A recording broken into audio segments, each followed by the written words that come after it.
Hey guys, welcome back to Prep Life. Let's talk about current events. Last weekend, 100,000 hens died in a fire in Hillendale Farms in eastern Connecticut. Now, under normal circumstances, that would not be a big deal, except this is nothing normal. Our country is in a deficit of a lot of things, including the infrastructure and our egg supply. The eggs that supply the country and feed the country, being the staple of the American diet, are in short decline because of the avian flu. We killed 58 million chickens because of this influenza that's affecting birds.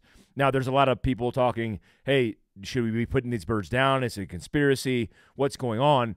Why does this matter to you? Well, if you've noticed your prices at the grocery store when it comes to eggs, it's through the roof. It's gone up 100%. We're looking at $7 to $9 on average per dozen eggs. Now, my kids go through a dozen eggs with me every single morning. That's why I have 11 chickens like 100 feet off the back window in this studio. So why would that be important in the overall scheme of things, like the national survival?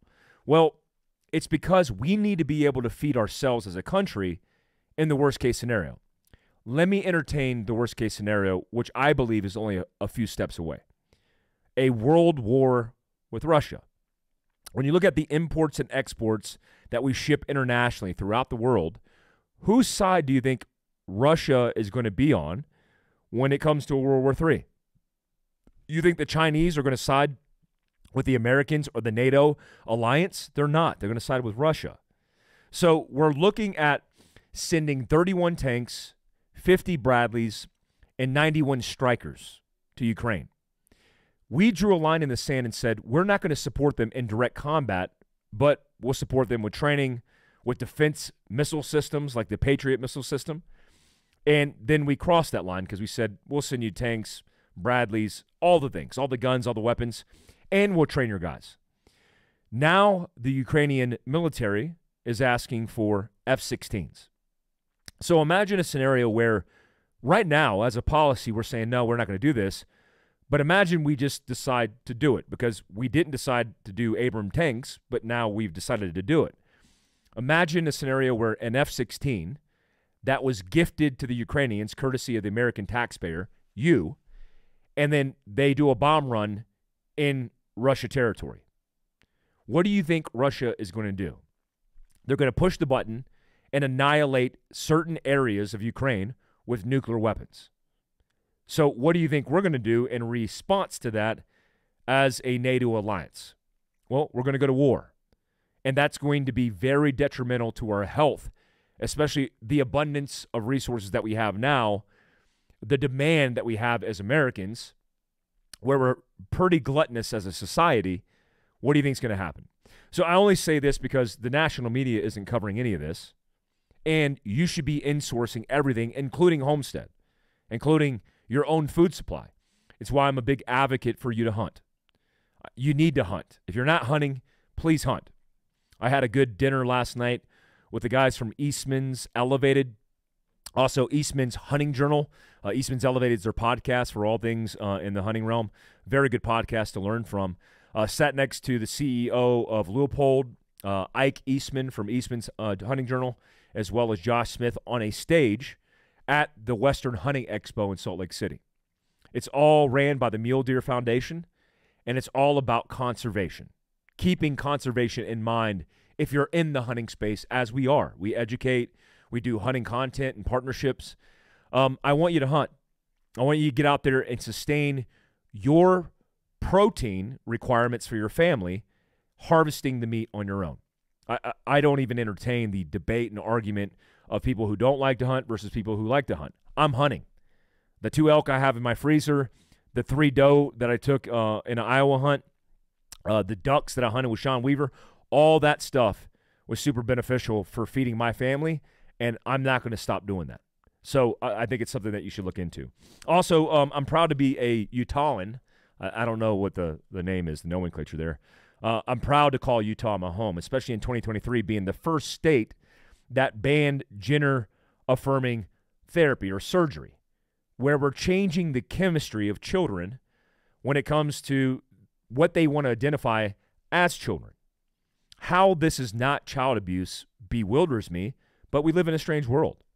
In some states where it's legal, like California, your child can get a sex change. They could take the chemicals, the hormones that are going to change and weigh their sex orientation that they identify in their favor. I don't know all the details of this, but here's what I do know. Human beings develop over time. If you're developing as a child into an adult, even as a male who only basically develops fully as far as prefrontal cortex is concerned, into their mid-20s. So is it problematic that a child who might identify as a cat and want to poop in a litter box in their classroom, that's a real story, they say, I am not the sex that I'm identifying as on my birth certificate, and I choose to be something else. You chemically change them, you are going to affect their development into adulthood. And what we're seeing, especially as these children grow up to be adults, they regret it, and guess what? It's too late. There's already adverse effects from this.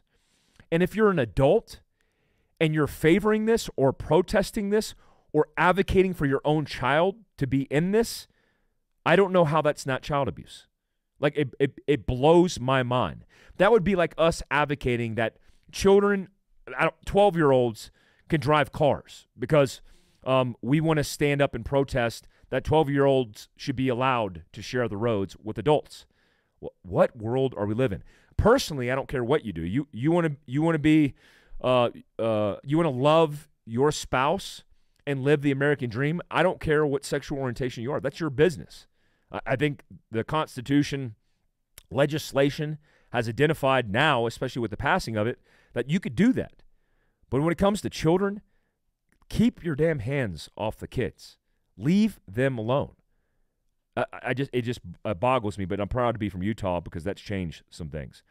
Also, if you've been watching the weather, it started with this bomb cyclone, all of this stuff that came out of Siberia, this cold front that pushed through and broke record temperatures, killing a lot of people with the precipitation that followed it, especially in Buffalo, New York, where we had a couple dozen human beings die in their vehicle or in snowbanks outside of their home. I got asked a good question yesterday or last night at the Q&A session. Somebody asked me, what do you recommend that I put in my vehicle or train around my vehicle if I was stranded alone in a situation like that? It's a very good question. We talked about it a little bit on last podcast, but I'll reinforce this. Ham radio and communication is key. Being able to get out communication in a disaster or a crisis is key. So if you're in a situation like in Buffalo, New York, where we had high levels of precipitation that fell really rapidly in the middle of a blizzard, where a 22-year-old girl died in her vehicle from carbon monoxide poisoning, you need to be able to get commo out even when the cell phone infrastructure fails, because power is typically tethered to the tower, which shuts down, and if you don't have SAT, Iridium, some different form of communication, you're going to be in a world of hurt. Somebody also asked me, Mike, what do I do if somebody in my family is dislocated from me? Like, I'm out of town, and then something happens bad in my my hometown with my family. Well, one, you have to, and this ties into each other, one, you have to have a plan. That plan should include a communication plan. It also should include in your vehicle a go bag that has the ability to retain your core body temperature, reach out and communicate to somebody, and take care and sustain yourself for a minimum of 72 hours. This whole go bag thing, I see some people talking like go bag's a bad thing. Like, what? Like, are we trying to just move the algorithm or get engagement by saying stupid things like go bags aren't good? Like, a go bag doesn't have to be the apocalypse now go bag. It doesn't have to be the zombie apocalypse. It needs to be realistic pieces of equipment that are going to save your butt. Maintenance, recovery, emergency communications, first aid, survival. Those aren't extreme, and those are pretty necessary in the middle of a disaster. Also, if you have a trunk that's empty in your Honda Civic, why not put a go bag in there just in case? Also, you have all the things consolidated so you could put that thing on your back and displace if you had to. That's all important to do. So if you're working a communication plan, and let's say you don't have communication, no communication is part of the plan. So you should have a time and place. Hey, if I don't show up at this location at 12 o'clock, I want you to come back to this location at 1 o'clock. And if I'm not there, then you need to call emergency services. It's all the preemptive things that lead up to me being proactive because you might be in a world of hurt. So if I say, honey, I want you to communicate to me every hour at the top of the hour. If you miss a communication window, immediately get back to me. So if it's 12:20 because you missed the 12 o'clock window, contact me at 12:20 or when you can. If I don't hear from you the next hour, I'm going to assume something's wrong, and I'm going to try to pinpoint your location through an app, through your phone, whatever. And if I can't, I'm going to send emergency services. Basic planning around communication is key. That's contingency planning. The original idea of PACE, which is primary, alternate, contingency, and emergency in a plan, actually comes from the contingency built in, the redundancy built in to a communications plan. So I'm going to try you on cell phone. Cell phone don't work, I'm going to try you on ham radio or RF. RF don't work, I'm going to try you on SAT or Iridium. SAT Iridium don't work, I'm going to try time and place. That's where the PACE plan comes from. So make sure you communicate a simple plan of attack and then allow in the plan the ability for your family to displace from that disaster area. I mean, if you look at this like cold weather that's ripping through Texas, only a thin sheet of ice is destroying that place. I got off the phone with Matt Best, a buddy of mine from Black Rifle Coffee, and he told me 60 oak trees in his backyard have fallen. A lot of ranchers, a lot of people who own hunting establishments in Texas, all their animals are dying because this cold snap is what kills animals. I was talking to the experts yesterday on the stage at this this hunting expo Q&A thing, and a lot of them were saying, despite the cold weather, a lot of adaptation takes place in the animal kingdom. These animals can sense it, they know it, they understand what's going to happen, they prepare for it. They pack on more fat, more weight, and so you'll see a lot of fawn and younger animals dying, but they're prepared for it. What they're not prepared for are these cold snaps that bring in Arctic air where it rains, then it freezes, and it's unexpected. That's what kills animals, and that's going to be tragic because there's going to be a lot of dead animals lost. I just hope they're harvesting them the best way they can. Also in the news, we're talking about Ukraine. This thing's unfolding, guys. I mean, we're training guys outside of Ukraine now as a military. We don't have a lot on the strategy and understanding what's going to take place in the future. I think the worst-case scenario, as I said before, would be a nuclear attack on our resources overseas. I think we have it covered as far as a national defense, ballistic, intercontinental, whatever you want to call it, missile system. I don't think they're going to get anything penetrated into the country, but it certainly will affect our troops overseas. That's most dangerous course of action. Most likely, the Ukrainians do something stupid. They cross a border, they cross a line, and then they pay for it in a heavy way. Whether that's a dirty bomb, intercontinental ballistic missile that devastates Kiev or somewhere in Ukraine. And then that will potentially lead to more sanctions or certain countries going to bat for Ukraine and a potential fallout, which could lead up to the worst-case scenario as a tipping point.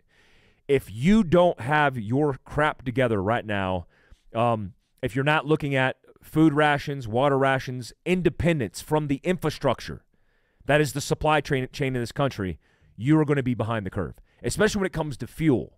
I just got off the phone with a buddy of mine from Mike Hernandez, you know him, on mobility. All the things that we do with Overland X and all the things that we do with X Overland with Clay Croft, all the things that we do at Overland West in Prescott, Arizona with the Expo. That's taking place in May. We're getting prepared for that. Part of that preparation is building out our rigs with extended fuel capacity. I talked to Titan. I talked to Long Range America. These extended fuel tanks will extend your range. If you don't have one, think about getting them. There are budget versions of that. I'll cover mobility now just because I'm on the topic. If you're new to this show, I usually do mindset, resilience, EDC, mobility, and homestead. I'll cover mobility now. I'm looking at extended range for every vehicle I have. Some vehicles don't need the robust fuel cell underneath the rig. It's expensive. If you're on a budget, that's not even the ballpark. But you can get a 15-gallon fuel cell off Amazon, do a manual pump into that because they don't have the ability to tip over a 15-gallon fuel tank, and have that in your garage as a reserve tank. I mean, most smaller vehicles have 15-gallon tanks. I just filled up my Jeep Wrangler last night. That's a 15-gallon tank. So I double my range with another 15-gallon cell, and there are preservatives that you could use that allow, I mean, you just did a video on some CLP, clean, lubricate, and protect. This company has a fuel preservation chemical that you dump into a fuel cell that allows you to preserve it for a long period of time. That's perfect. So have that. Think about that for mobility. On mindset resilience. Guys, I often talk about being positive. I also on the same token talk about you need to stop being lazy, and some people take offense to that. Look, I am here to disseminate information. A lot of the things that I do, I could only say in one way, in one format, and some of the things I say are taken out of context. I can't help that. A lot of the things taken out of context are based on emotional reactions from people. What I've noticed in the psychology, studying it, even people in my own inner circle who understand it, when you are triggered by something emotionally, you get angry, you get frustrated, you get triggered. That typically has nothing to do from the external source of triggering and has everything to do with what's inside of you. Let me give you an example. If I say something like special operations is the most dangerous job in the world, or how about this? Special operations is not the most dangerous job in the world. When I say that, why does that trigger you? Without context, that could trigger you because you could take it personally. You can go, well, I was in special operations. That's not true. I have, like the guy who actually got emotional about this said, I have buddies who have died in combat. Welcome to the club. My son is named after a buddy killed in combat who was a friend of mine. Out of 9 combat rotations, I lost a lot of friends. But if you listen to the context, which is I said special operations guys go into harm's way trained, that is less dangerous than a person who is not trained, like a cook, who is asked to get on a 50 cal, which isn't their job, by the way, and they do security on a route movement. So when you listen to it and you're triggered, especially on social media, because you don't listen to the context, that interpersonal mechanism in you that is triggered, insecure, angry, emotional, that is your problem, not the world's problem. So before you get upset as a man, especially, stop and take a second to ask yourself, why does this make me upset? And most of the time when I've looked inside of myself to ask, why is this making me angry? It's my problem. It's my insecurity. It's because I'm tethered to it via my persona. It's my ego, which is funny because this person talks about not having an ego, that is all ego. And when you put that negativity into the world, what often happens is it lends itself to making you more negative as a person. You could choose to be positive and live a positive life, or you could choose to be antagonistic and pessimistic about the world and be negative. I don't really care what the F you do. I just don't, because I'm worried about myself, my health, my kids, my family, and those close to me and my network. But I also want to put out good information to you for my own experiences. Often this comes from addiction, abuse, insecurity, lack of sleep, smoking, drinking, name it, all of these things. And it compounds itself. I'm asking you to stop following those people because it's negative, it's toxic, you don't need it in your life. And follow people. Don't follow me if you think like I'm not the right person, because most of these people who do this, they listen to me and they follow me, which I think is bizarre. But that's another discussion. But follow people who are positive. Right? Follow people in your life that are going to lend you a benefit. So if it's not moving you forward, if it's not improving your life, and it's not making you better overall as a human being, then just stop. That's my 2 cents on mindset and resilience on this conversation. Let's talk about EDC. I am excited to announce. I don't know if it's too early. Cloud Defensive, a light company that's made in Indiana here in the good old US of A, as part of my promise as an entrepreneur, somebody who owns a company, who does a lot of business in the country and in the U.S. and also overseas. I want to commit to doing more in America. Cloud Defensive, that makes good handheld lights and good weapon-mounted lights. A lot of you guys follow them already. We're doing a collaboration. It's too early to announce the collaboration, but we're going to do a Fieldcraft collaboration like we have with the Montana Knife Company. And this is the future for us for collaborations, because I want to do cool things with cool people, especially cool people who are moving the ball forward and doing positive things in their own community, especially employing Americans. I think that's very important. So expect something there, and it involves a light and everyday carry. Here's the small brief and pro tip for education and everyday carry. More lumens is not always better. You could PID, friend from foe. You could PID, friend from foe, based on 50 lumens of lights. 50 lumens of lights. You don't need 950 lumens, but it's beneficial to have both. So that's just the pro tip and the sneak on what we're going to do moving forward. When it comes to Homestead, guys, this is a ham radio. This is the handheld version of that ham radio. Ham radios are great. This is the Yaesu FT3D. We have content with Josh Noss, who's the expert on ham radio. All that content's on Fieldcraft Survival's channel, main channel. We're bringing him back, by the way. We're doing content with him. But when I talk about Homestead, the reason I want to talk about it is because you need to think about putting a base station in your home. The handheld version of it is great on the fly, but this doesn't offer extended range by itself. You want to amplify your range, plug your amplification into the power source in your vehicle, and that will amplify your range, improve your signal overall. You want to increase that range even more? Do so through a base station in your house. Now, a lot of guys this is controversial. A lot of guys have said, well, I'm not going to get my ham radio license because the government's tracking that. I guess. I mean, is there a hit list of ham radio operators? I don't know. You need the ham radio license, which you can get online now post-COVID. You need it to have a call sign to be able to transmit. But some of these, like the Yaesu, like the Baofeng, you could actually receive and scan all the federal emergency communications and all that combat search and rescue. Well, I say combat search and rescue. Search and rescue, the SAR information, because that's how emergency organizations are going to communicate. So it's beneficial to understand ham radio, period.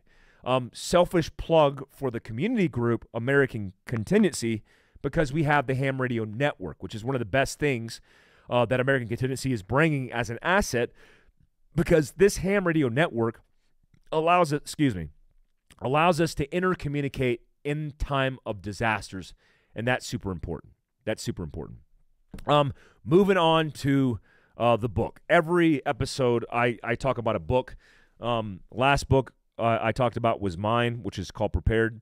I'm going to plug Steve Rinello's book, The Meat Eater Guide to Wilderness, Skills, and Survival. Now, the reason I like this book, I like Steve Rinello. I don't know him, but I like him. The reason I like this book is because it has a lot to do with backcountry hunting. When you look at food, when you look at things that bite, maul, sting, or make you sick, when you look at shelter and warmth, a lot of this is pro tips and education for the backcountry hunter. Dude, I want you to live that life. If you become a hunter, you will live a lifestyle and preparedness. and this is a good start point. Steve Ranello's a really good guy, puts out a lot of good information, does a lot for conservation and education. Make sure you give this book a try. Updates. You guys know I did Rogan's podcast. It was a great experience. Had a really good time. Some of the updates that I got, we are consolidating a lot of the training that we do where I will be hosting courses with my A-team. My A-team includes Matt Vandy, Matt Shea, Casey, a lot of these, Jimmy Laughlin, a lot of these amazing instructors throughout the country where I will be co-hosting these courses with these instructors. Matt Vandy and me will be teaching in Denver in April, and I'll come out with a new training schedule here soon. Look, I have a lot going on as far as training, especially our experience-based training, but I still will continue to get out there at a minimum once a month in the tactical realm to teach. I'm teaching at 2 sold-out courses here in San Bernardino this weekend on Saturday and Sunday. Headed over to Dallas, Texas at Gritter Sports, teaching pistol and carbine. And then I'll be teaching courses throughout the country, especially in P&W at my buddy Steve's Range in Goldendale, Washington, as well as my buddy Greg Anderson's place in P&W northeast of Seattle. Guys, those are the updates. I appreciate you. Make sure you keep tuning in to all the things that we're doing on YouTube, especially our podcast, the Fieldcraft Survival podcast, as well as the Black Rifle Coffee podcast, because I host that every Monday. Stay tuned for all the things that we're going to do in the future, because it's going to be a lot of fun this year, and we're not even into it, man. I feel like, dude, it should be like 2025. I mean, we're already a month into this year, and the ball's rolling. I'm super pumped about it. I hope you are as well. Until next time, peace out.